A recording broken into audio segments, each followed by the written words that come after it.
episode of The Dog and Bandits. I'm Orrin Phillips, and today we have returning guest Michael Kingston. Michael has Headlocked Comics. It's a comic book that works a lot with professional wrestlers. It's hugely popular.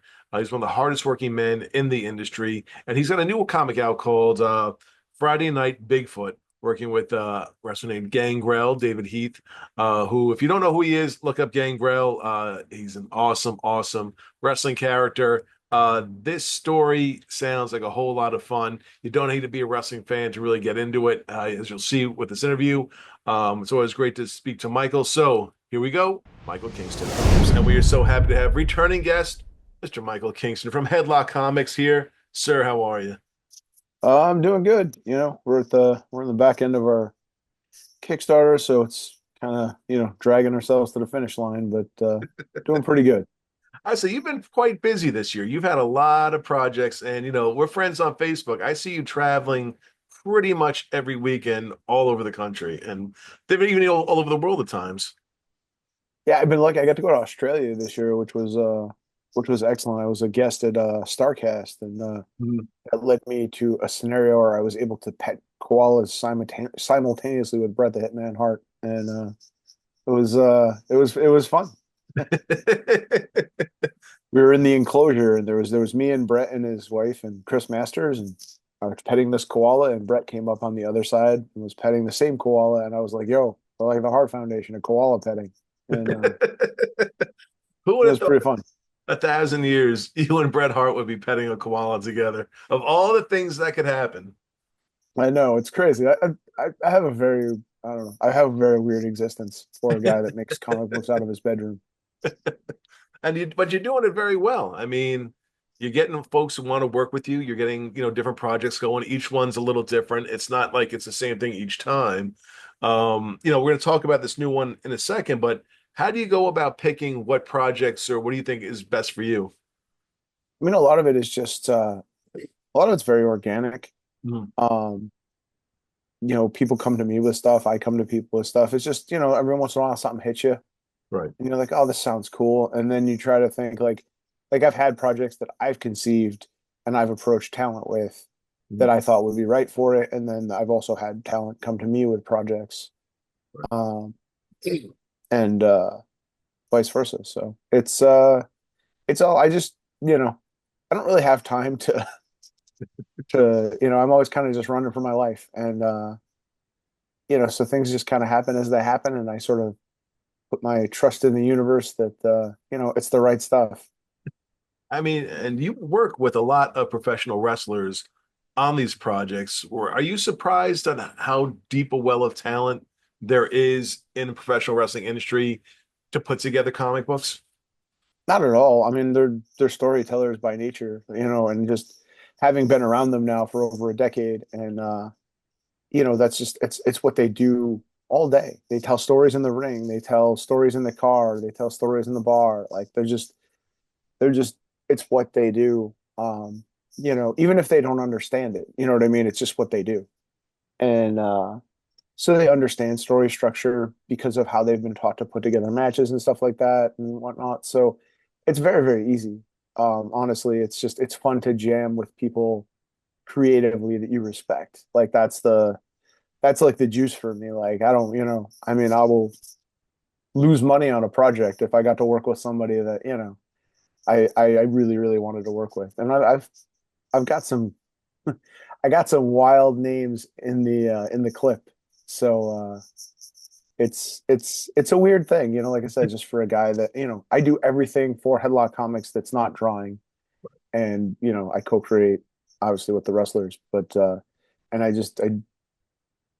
don't know. It's and I work full time, and I mean I've maintained a full-time job through this whole thing. I actually haven't had a day off from work from my regular job since April of 2023. Gee I whiz. worked every single day. I worked when I was in Australia. I worked when I was in Alaska. I worked this weekend in Columbus. And it's it's how it is, everything happens. I trust everything happens how it has to happen. Right. And, you were talking about the wrestlers before, and you make a really good point because, like you're creating a comic book character, when you're creating your wrestling character, the look, the name, how you speak. Are you good? Are you bad? What are your strengths? What are your weaknesses? All those things that go into comic book characters are also how you sort of build the character in wrestling as well. Yeah. I mean, and some guys, like everything, right? There's some guys that are super derivative Mhm. that just take like, oh, I'm going to take this from this guy and this from this guy and this from this guy and not put any sort of a spin on it. But you have a guy like Shinsuke Nakamura who's inspired by Michael Jackson, but like he's not a copy of Michael Jackson. He's not, there's nothing derivative about what he does in the ring or how he performs, but Mhm. you can tell that he's heavily inspired by Michael Jackson. And I think those are the types of guys I like to work with, the types of guys that you can take stuff and kind of put a little twist on it some guys just have just have stories to tell. Right.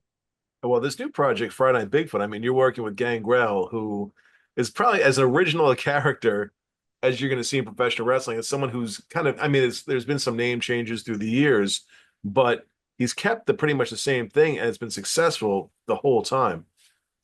Yeah, Dave is amazing. And he and I didn't meet him right away, but I think maybe like 5 or 6 years into my journey, and he was next to me at a Comic-Con table, Mhm. and we were boys by the end of it. Like and it was funny because he came up to me. He goes, you do comics, He goes, I've heard about what you do. He goes, he's got one word for you. I'm like, oh, what's that? He's like, Bigfoot, and that's how it started. He's a big Bigfoot enthusiast. And then, we were just at the show, right? And I'm selling my books and he's, doing pictures and photo ops and stuff. And we're just sort of just back and forth, just coming up with just absurdities. And that's the idea. So I'll give you Friday Night Bigfoot opens with Bigfoot in rehab doing yoga. That's what kind of a story this is. And it's because it's set in the 80s. And there's a lot of drugs in Portland in 1985, and there's a lot of drugs in wrestling. So, I mean, it would strain credulity to think that old Bigfoot wasn't going to get some of the old booger sugar. But and that's just going back and forth about the absurdity of Bigfoot in a realistic wrestling uh, thing, and it was fun. You know what I mean? And we laughed we had a 6-page story that we were doing it. We did a 6-page story for this Pro Wrestling Crate USA, but then they ended up getting merged into the regular Pro Wrestling Crate that exists now. And then we reprinted it in Tales from the Road Volume 1. And then we actually had an offer from a startup in 2019. They had all these A-list comic creators, and we were going to be part of that launch. And then it was a digital comics with like sound and effects added, sort of like Made in Fire, but not entirely. And they had a lot of investment. And then the pandemic happened and they all pulled out. And it was crazy because I was like, that's your moment, right? Stores are closed, people are stuck at home, like they need entertainment delivered to them. Like, bro, this is not the time to get cold feet. This is the time to go in deep. But, whatever, so we were supposed to be part of that, and then we were developing it a little bit more for that, and then we've just been sort of waiting for the right time to do it. And some of it's just me. Like I said, I'm always sort of overscheduled, and then things come up. I My life is very much built around what the wrestling companies do, right? Like there might be a guy that leaves the company, and then I got 90 days to get a story, right? Like because then he's going to go to WWE or whatever, and then I'm not gonna be able to use them. And I mean, you could write there's a whole podcast about all the stories and things, the collaborations I've lost Right. to guys dying before we got to do it. I was supposed to do a story with Roddy Piper. He died 6 days before we were going to put it together at Stockton Con. The Ultimate Warrior was supposed to paint a cover for my book. And then like in 2016, WWE decided to start warehousing wrestlers, I think because they were mad about Ring of Honor, and that's when they developed the Performance Center and NXT. And then all of a sudden they just took off like the whole top layer off the indies. And I knew all those guys. So like I would have had a story with Kevin Owens. I would have had a story with Nakamura. I would have had a story with Shayna Baszler. Whatever. And I lost all of those because they all went under contract. And then you have to kind of wait until they come out from under contract.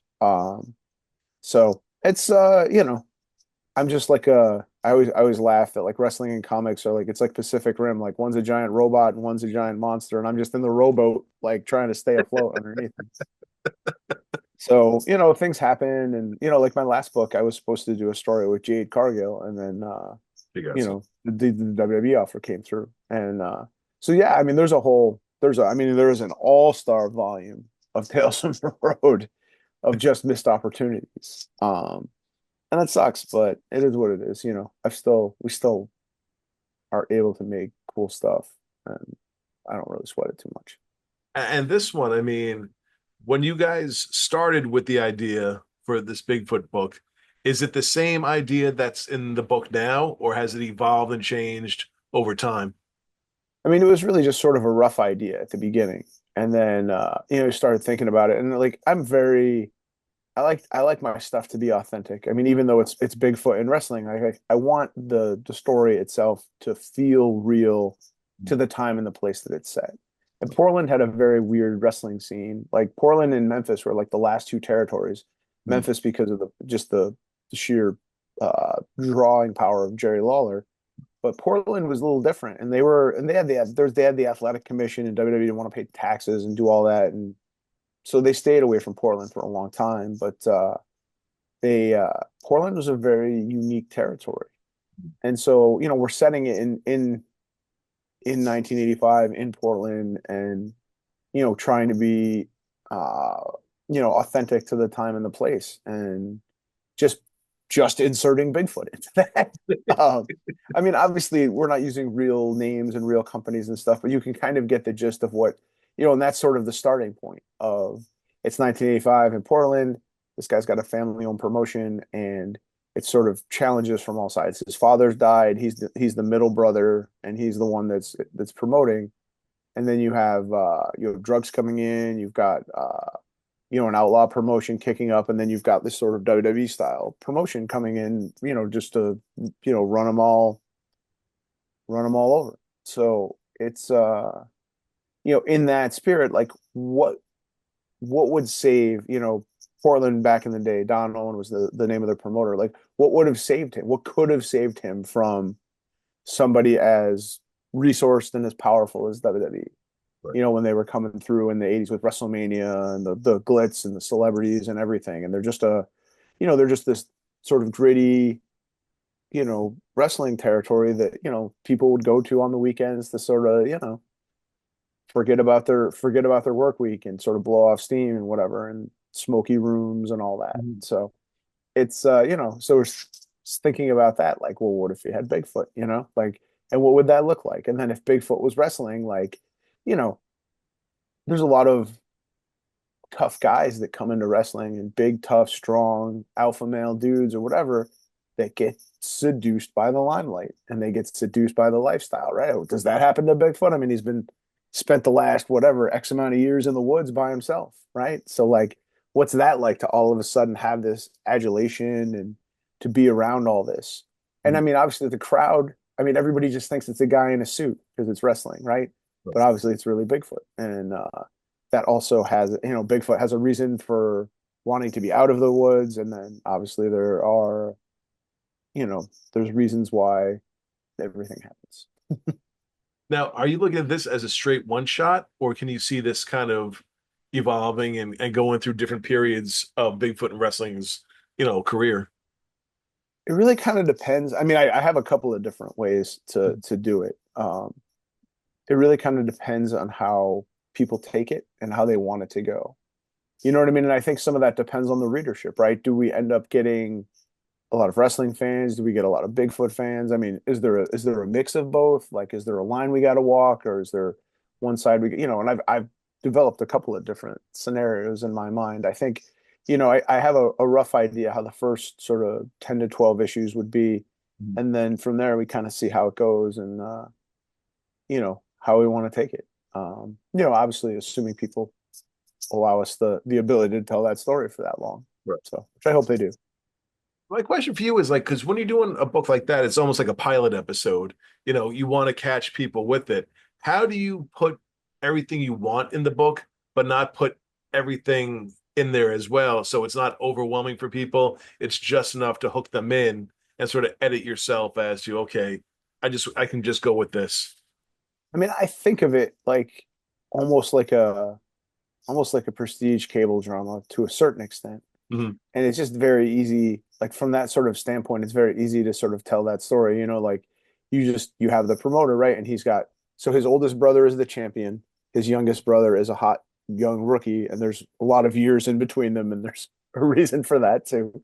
And then you have the outlaw promotion, and the people are upset because the family seems to hold on to the title all the time, and they would, because that's the nature of a family-owned promotion. And then you have like the WWE style company coming in, and then you have like drug dealers and whatever, and there's just all this stuff going on. And so the center of it is Andrew Stanton, the promoter, and so he sort of ties everybody together. So it's just his sort of experience is all of it. And then he stumbles upon Bigfoot, and then we're off to the races. It's funny. You talk about that area for wrestling. I saw a shoot interview with Raven, and he was talking about that and the talent that was there. And I mean, you had Piper there. You had a lot of guys um, who are really solid talent in the ring. But he was saying it is a wild west out there. Like it was a totally different environment than you're going to get, anyplace else. Mhm. And that's what I love about writing about the territories, right? Like, so when I write Headlock, like Headlock takes place in a fictional territory, because I just think that it's always, I feel like when you have no rules Mhm. and your characters reveal who they are, right? Like, I think that's Headlocks is a story about identity, and this kid sort of growing up, and how do you exist in the Wild West while you're trying to build some sort of personality or character or whatever. And I just think it makes for a lot more interesting of a story. Like half of what happened in the territories, I mean, probably all of what happened in the territories never would have happened if you just had cell phones. Right. So there's just that element of shadow to it that Mhm. allows you to do different things and just advance the story along. Um, but it's fun. It's a story about family too. You have it's a family owned promotion, and they're under fire, and everybody has sort of a complicated relationship with each other. And then wrestling only exacerbates that. And then you have Bigfoot, and then there's a whole subset of things around Bigfoot, and it's I don't know.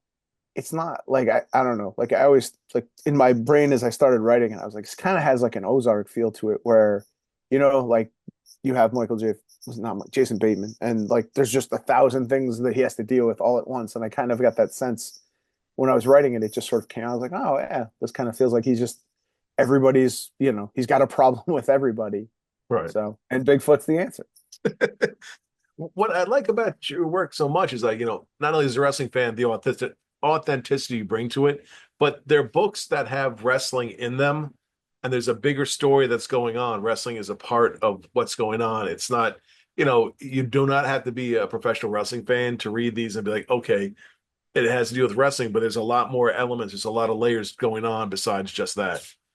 Accessibility is so big to me. Yeah.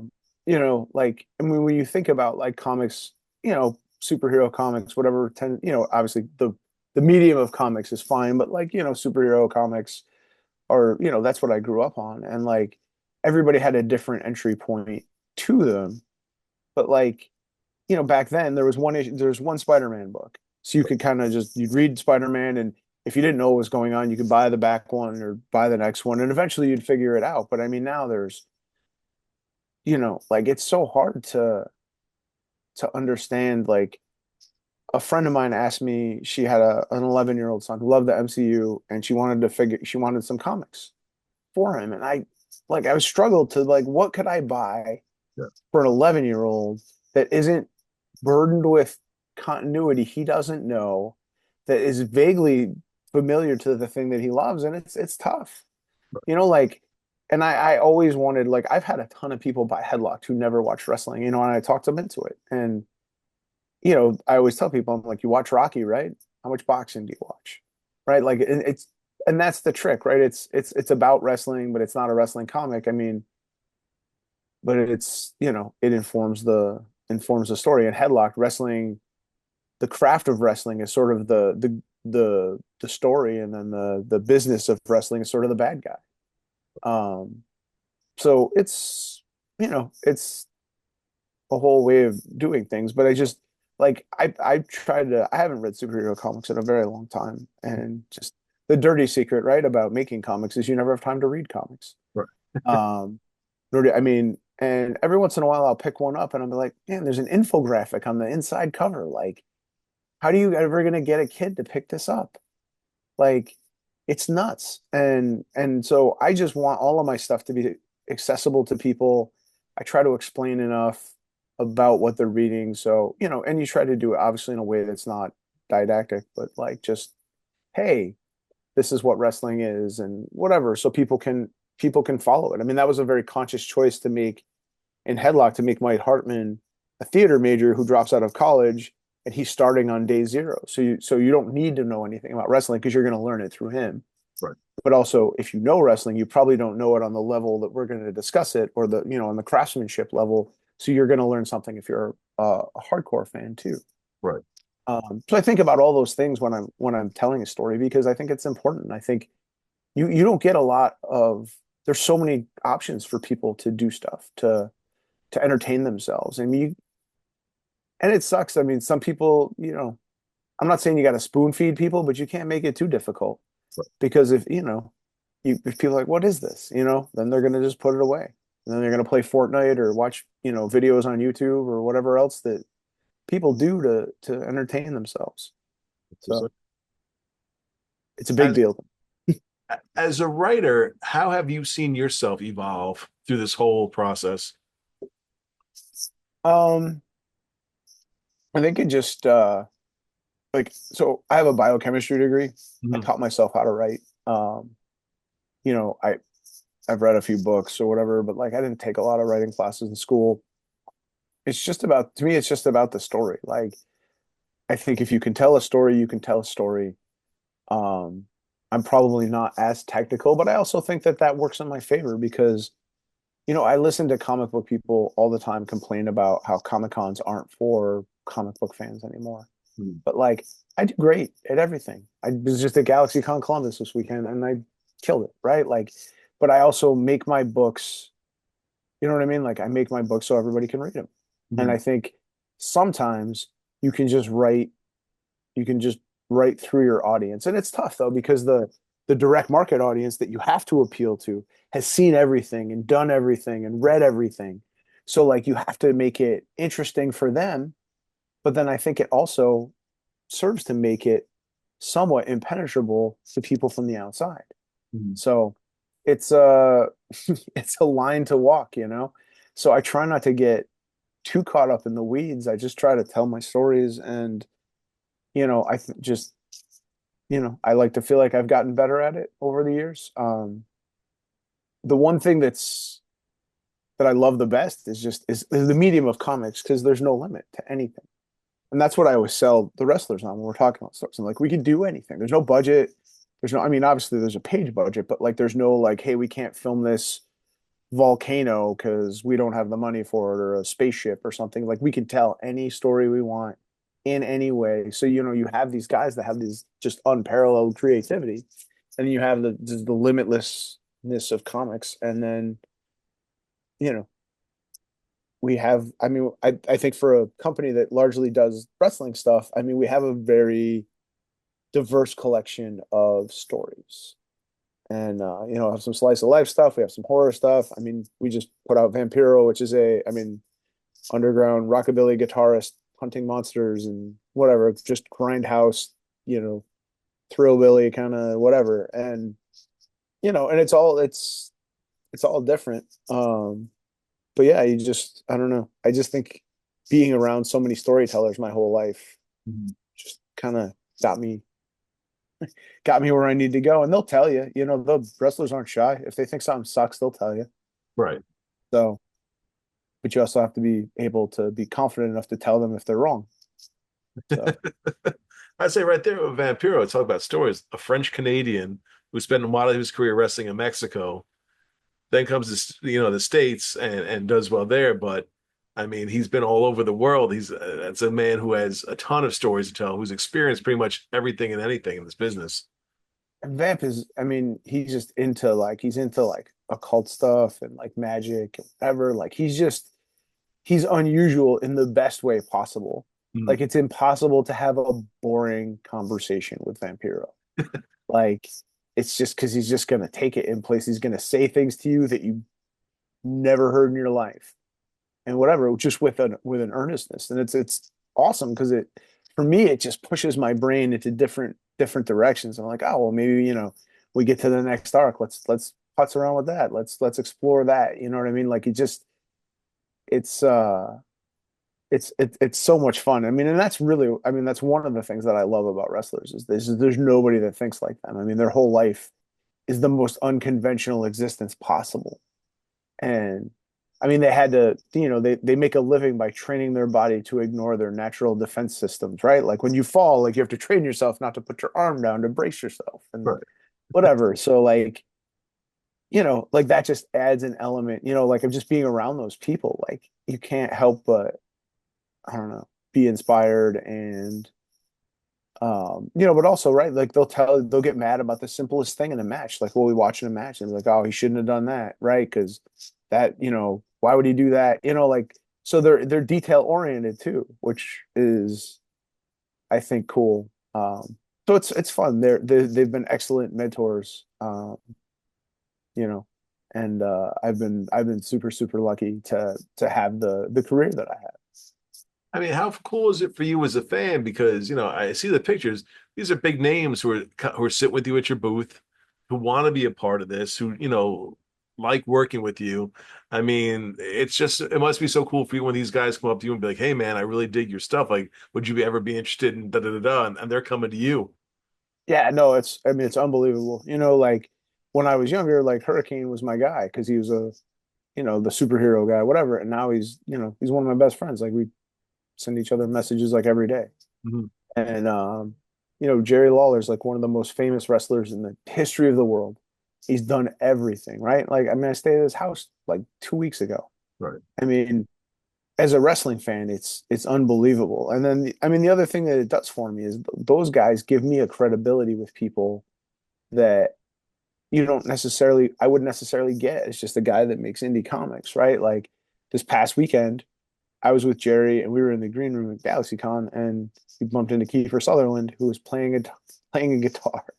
And then, he was talking to Jerry and then, out of politeness, he asked me what did I do? And I was telling him I read comics and whatever. And he's like, well, what do you write about? I'm like, well, interestingly enough, I'm currently writing a comic about a vampire with a guitar. And he's like, well, now I got to see it. So, so I mean, long story short, like Kiefer Sutherland has some Vampiro comics in his hand. And I That's mean, it's a surreal thing to think of, right? For a guy, like I said, a guy that makes comics in his bedroom, like I don't have a machine behind me or whatever. Like it's just whatever. And then I'm interacting with people on those levels. Like Billy Zane loves all my stuff. wow. And like periodically he'll text me like, oh, I'm going into a meeting with so and so. Do you mind if I show him some of your books? I'm like, no, that'd be cool. But like it's weird to think that you're even on somebody's mind like that. Like it's I don't know. It's been like I said, man, if it all ended tomorrow, like I've had an incredible run for a person that not a lot of people know what I do, because I'm like a double independent. I do direct to consumer shipping, right? Like, I mean, there's people that discover me every day and there's still a ton of people that have never heard of me and or the books that we make. And that's fine, you know what I mean? It's all good. Everything has to happen the way it has to happen, I guess. But we're starting to get because Vampiro's through Massive and it's in stores. I mean, we're getting some real some real positive feedback on that, which is cool because it's probably my favorite thing that I've ever written. So I'm super proud of it, and we just announced a television development deal for it this week. So like that's been like just a dream. Like the whole thing has been a dream. Like I mean, first of all, like just Vampiro got his haircut like the character in the book. Right. Like we made this character look a certain way, and he went and got his haircut like that, which is unbelievable. You know what I mean? But he's like, you I kind of thought my career was over, and you give me, doing a retirement tour. And he's like, you guys gave me like a new lease on life with this character. And he's like, I'm all in on it. And that's just unbelievable, right? Like a guy that's lived that life, Mhm. that's an endless amount of stories that, so many of them which will never be told, that are probably, epic in scope, you know what I mean? But like, is thanking me for writing a comic about him. Like, it's, I don't know. It's pretty cool. That's very awesome. Do you see each book as a separate world, as a separate entity, or in your mind, are all these happening in the same place? So Vampiro is definitely in its own little world. And then, so my original idea for Tales from the Road was, it was sort of all sort of existed in the Headlocked universe, but like as we've gotten more and more out there with the stories, um, and then Friday Night Bigfoot, we actually kind of pulled out of it. Okay. Like it's slightly different than we had originally conceived the original six pager, to sort of get it out of the Headlocked universe, and just make it its own standalone thing. But yeah, I mean, I like to, every once in a while, I like to throw little Easter eggs in the Headlock books or Tales from the Road with other stories or other characters and stuff, just to kind of give it a little, the feeling of a universe. Mhm. Now, with this, Friday Night Bigfoot, how long are you going to give yourself a break before you start up your next project, or is something else already in the works?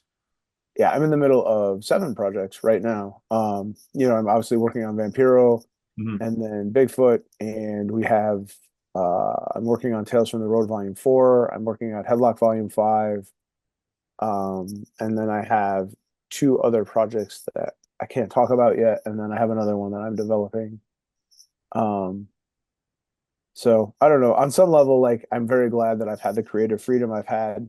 I think in the best of all circumstances, everybody that makes comics, like, comics are so hard to make, Right. like, just difficult, like the process.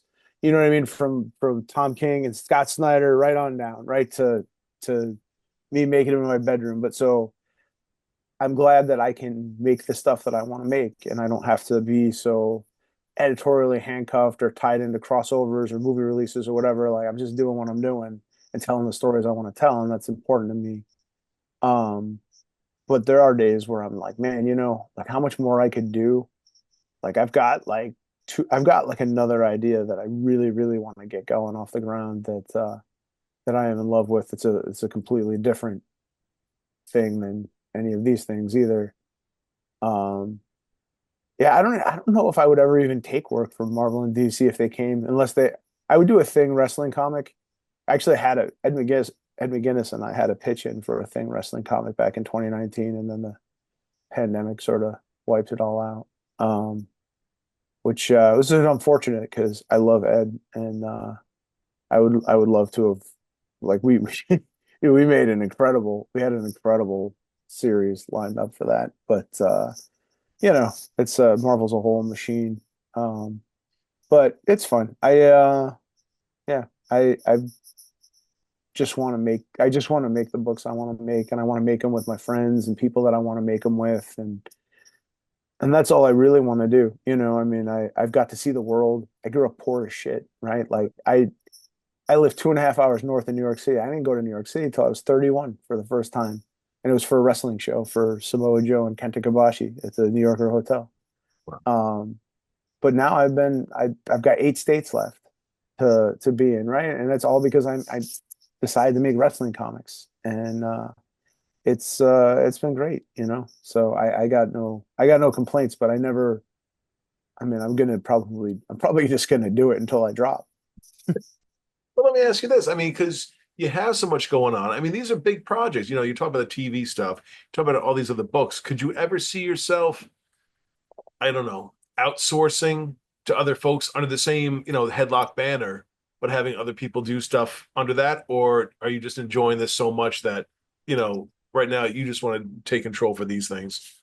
I mean, I would be open to maybe doing like an imprint, but it's so hard to, like, I mean, there's just, everything is so expensive. And then you start taking, like, you give up 65, that's why I don't use Diamond, right? You're giving up 65% of your cover price or 60% of your cover price when I know where my fan base is, and Right.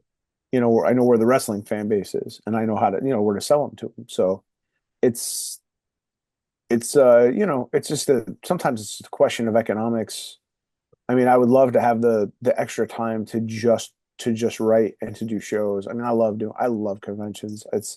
It's funny how many people go to conventions and hate them, and I adore them. I love everyone. I love the little whatever 2,000 person local things. Mhm. I love San Diego. I love New York, and I just it always makes me laugh because I hate people always just bitching about them.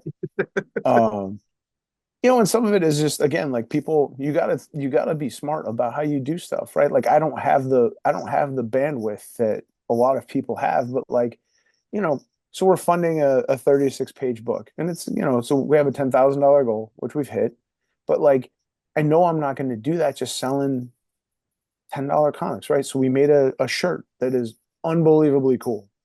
And it's probably the coolest shirt I've ever designed in 15 years. Everybody loves it.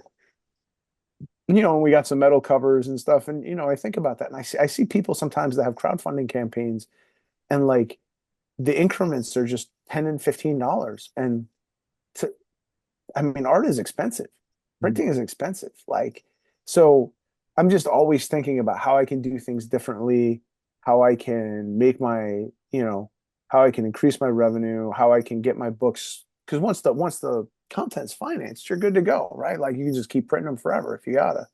But it's just getting that it's getting that initial nut made. And people don't think about it a lot, but like, we made that shirt. We're going to sell a bunch of those shirts through that campaign, and that's going to help. And we've got metal covered, limited edition covers, Mhm. you know, and that's gonna help take some of the burden off. And then once I start touring on that book, it's gonna build a readership. And then by the time we get to number two, it'll be easier. But like, I don't know. It's such a constant battle of business and everything, marketing. And that's the other thing. Social media is a nightmare now, right? Like post election, like Twitter. We used to get like, I would say between 75 and 150 pledges through Twitter links. Okay. I have 10 right now. I mean, Yeah. it's insane, right? Like it's just, but, and that's the thing I have to react to, right? Like I have to figure that out. So how do you increase your reach beyond your circle, or else you're never going to grow as a reader? So, I mean, it's all like every day there's just like a new problem. Like the world shifts in a subtle way and it's an earthquake over here. So, but I don't know. It's fun. I've managed to make comics for a decade and a half, and considering when I pitched Headlock to people, I was literally laughed at by publishers, and stores wouldn't carry it or told me they wouldn't carry it, and nobody would read it or whatever. Like considering what I've been through, the fact that I've managed to survive this long, and I have the list of experiences and the body of work. I mean, you know, it's it's all it's all been worth it. I would say, like, I just hearing you talk about the business and like, I admire you so much because it's so much on your plate between the writing, the business, the travel, like all that stuff, keeping like all those ducks in a row. Because you lose focus on one, it could have like a ripple effect on everything else. And you've managed so well. Like you said, 10 years, it's getting bigger and bigger and bigger. And but I love it all, right? Like, and it's funny because there's so many people that hate travel, but like when I was a kid, like it was a big deal to get on an airplane. You know what I mean? And like I'm about to get like I've traveled so much this year, I'm gonna have like the top status on American. And like that, I don't know, it's stupid, but like that means something to me because of the time I grew up. And I'm sure you know what I mean, to somebody that's younger, it's probably not as big of a deal because airline flying is more common now. But like to me, like just getting to see the world and like you go to so many places that are exactly the same, right? Like everybody's got like the Dick's Sporting Goods next to the Target, next to the Kohl's or whatever, and like, but like I was just in Alaska. I saw a moose that was bigger than a pickup truck, and it was minus 46 degrees, and I swam in a hot springs. I pet a koala this year.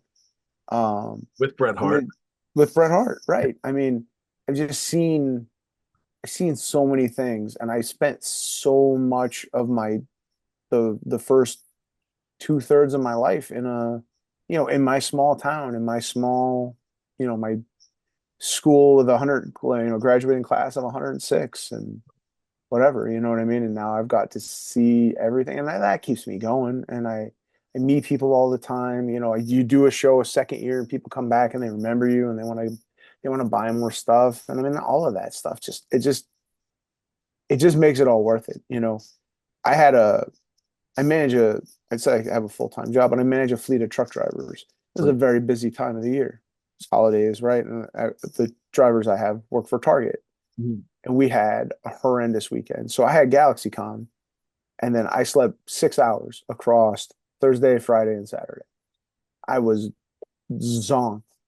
But you know what I mean? Like, but then like I'm there hanging out with Kiefer Sutherland. I got to meet the guy that played Jamie Tart and Ted Lasso, which I love. I talked to him in the green room, and then like Jerry's there.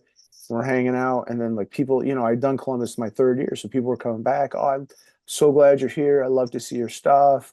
And every once in a while I'll get somebody who's like, hey, I followed your story and now I'm making comics, or I'm trying to make comics and stuff like that. And like, I mean, all of that, it's just there's just so much love there Right. that all stems from, whether it's me meeting somebody I admire, or hanging out with people I respect, or meeting people who like my work, or just seeing a new place, or experiencing a new thing. Like, all of that just feeds my soul, That's all. and it makes all of that other stuff. I mean, I literally almost hit my head on the desk on Saturday night, like falling asleep sitting up.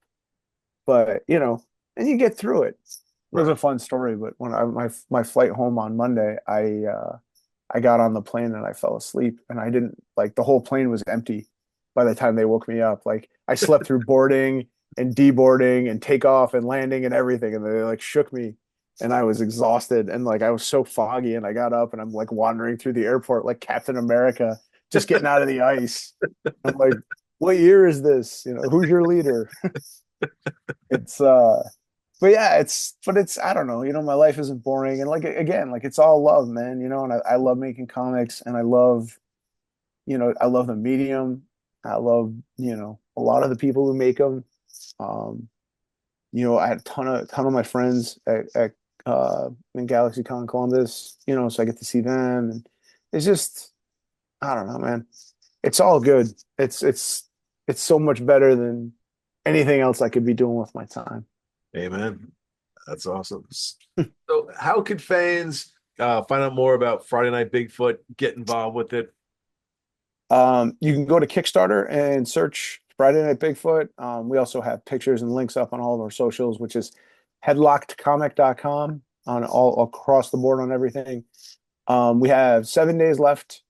We've already hit our goal. The book's going to get made, but I'd like to be able to maybe put a little bit away to get a jump on number two. But yeah, I mean, I just want to like I'm not Kickstarter is great, and I mean it changed my entire life. I mean, I spent years touring on a single step because I couldn't afford to make another trade, and then once Kickstarter became a thing, we were able to finance stuff.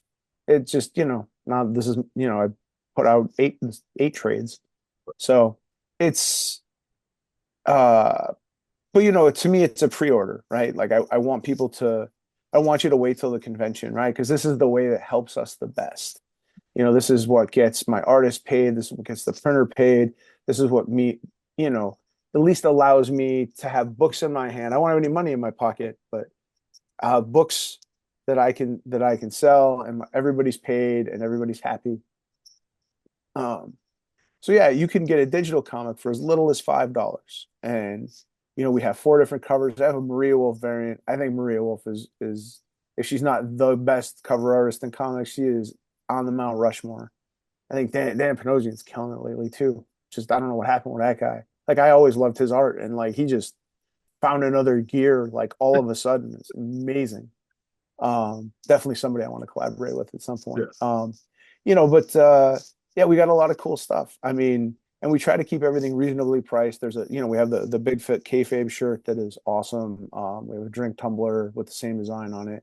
there's not a ton of stuff, but there's a lot of stuff. Like if you want collectible stuff, those metal comics, I think are going to do well. I mean, I've already had some people sniffing around concept about the concept from some Hollywood people and stuff. So maybe we'll get somewhere with Bigfoot too, So maybe not a bad idea to get in a collector's item at the get-go, right? But I don't know. And just at the end of the day, it's just a super fun story. It's super absurd, but there's love. You'll be able to tell like how much we love territory wrestling and Portland and all that. Like we really rooted it in the time and place. And there's just so many absurd things in there too that are great. So I just jump on, man, and take the ride with us. And we are back. So yeah, go back that right now, guys. It's still available. Get on it while you can. But I'm so happy for him. I mean, you heard in this interview how much work he's putting in. I mean, it's 24 hours a day. This TV deal he got with his partner Vampiro, that's going to be awesome. This sounds like it's going to be a hit, and there's just more and more and more in the tank. So we're so happy for his success. And can't wait to have Michael back to talk more and more about these projects that he is working on.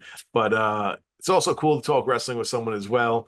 I'm the only wrestling fan in my house, so it's nice to, get to talk to other people once in a while. So I hope you guys have a wonderful, wonderful weekend, and we will see you next week with a whole new slate of shows. Take care.